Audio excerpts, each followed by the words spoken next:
Just before dawn on 17 September 1950, 2 companies of the 5th Marine Regiment, supported by artillery and M26 Pershing tanks, defeat a counterattack by a column of 6 enemy T-34 tanks and 200 infantry, inflicting heavy casualties.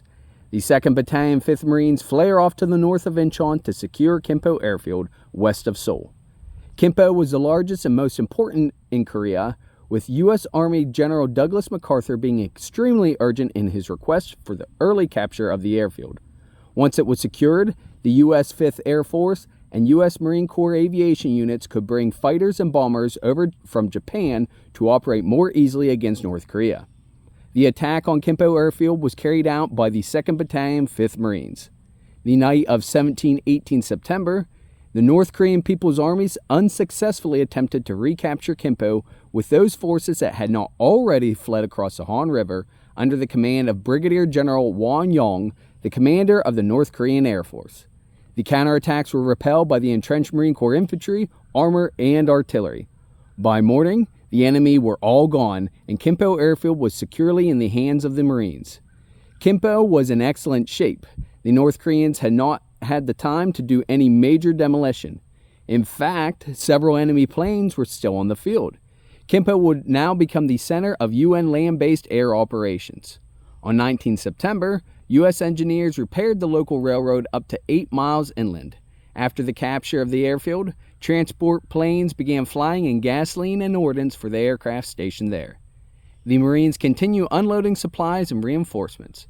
By 22 September, they had unloaded 6,629 vehicles and 53,882 troops, along with 25,512 tons of supplies.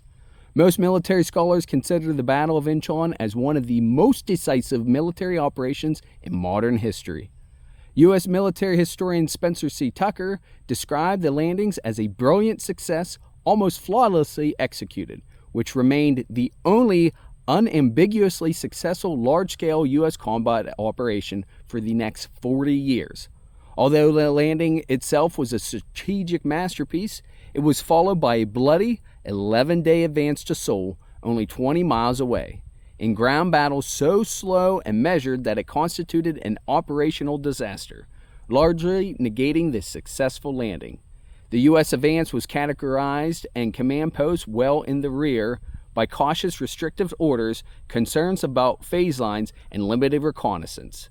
Despite this criticism, Inchon was taken within 24 hours with the loss of a few dozen U.S. troops, and U.S. Army General Walton refused to go on the offensive in southeastern South Korea unless the Inchon landings were successful. As always, stay salty devils, Semper Fi, and carry on.